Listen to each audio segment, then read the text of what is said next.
Halo semuanya, Yos. Miko Yotsuya adalah seorang gadis yang tiba-tiba saja memiliki kemampuan untuk dapat melihat makhluk halus.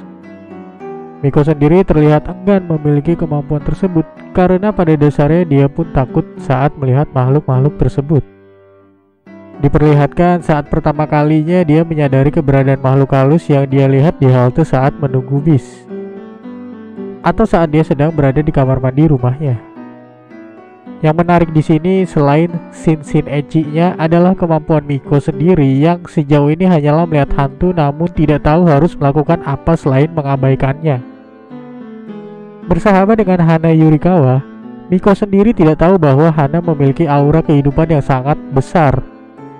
Hal itu diperlihatkan saat mereka mengunjungi toko Nenek Mitsue, seorang ahli spiritual yang dijuluki Godmother.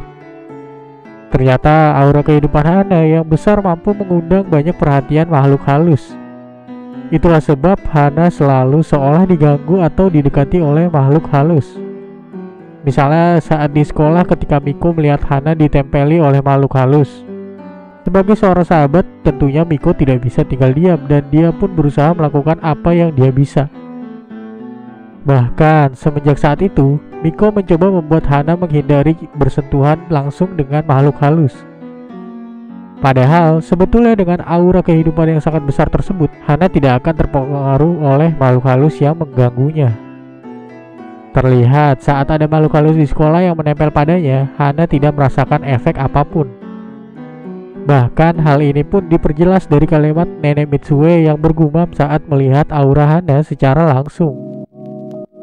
Secara tidak sadar pun, ketika aura Hana ini sedang memancar dengan deras-derasnya, dia bahkan dapat memusnahkan makhluk halus dalam sekejap.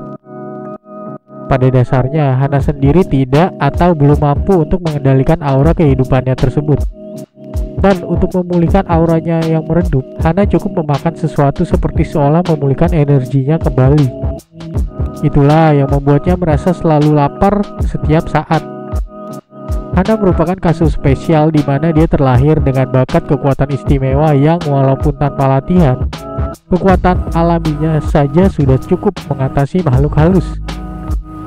Namun tidak seperti Hana, Miko sepertinya harus mempelajari lebih jauh cara untuk dapat mengatasi makhluk halus.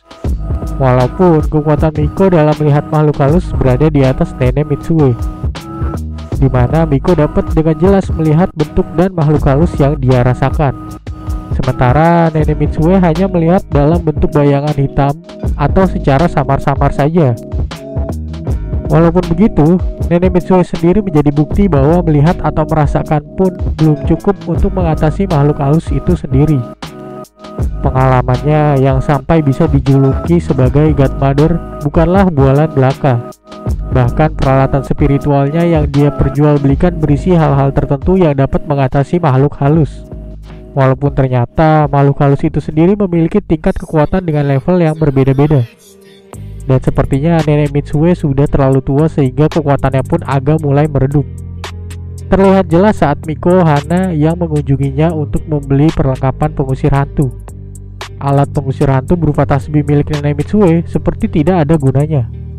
Itulah yang membuatnya menjadi pesimis dan dia pun merasa mungkin sudah saatnya untuk pensiun. Padahal ada seseorang yang sangat mengaguminya dan ingin menjadi muridnya. Dia adalah Yuria Nigoredo yang ternyata merupakan teman satu sekolah Miko dan Hana. Tidak seperti Miko, Yuria mengagumi kemampuan spiritual yang dimiliki dirinya. Bahkan dia mempelajari hingga berusaha untuk meningkatkan kemampuannya tersebut. Yuria yang tidak segan menunjukkan kemampuannya itu pada orang biasa membuat dirinya dijauhi oleh orang lain. Yuria terkejut saat mengetahui Miko juga memiliki kemampuan seperti dirinya dan itu membuat dia jadi lebih tertarik dengan Miko. Bahkan dia mencoba untuk memastikannya sendiri ketika jam pelajaran olahraga berlangsung.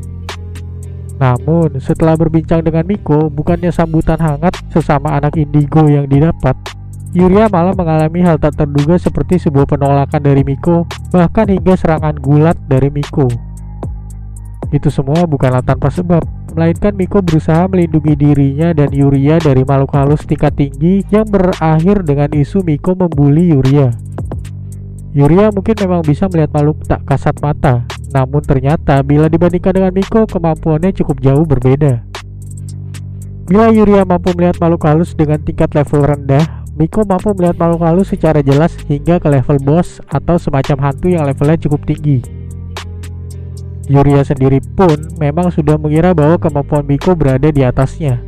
Walaupun memang alasannya adalah hanya karena Miko dapat membuat seorang Godmother pensiun.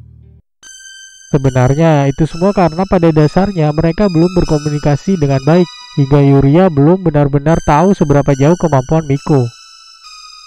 Pikiran yang berlebihan membuat Yuria salah paham dengan Miko dan menganggap Miko memang sudah jauh lebih ahli darinya mengenai hal-hal mistis.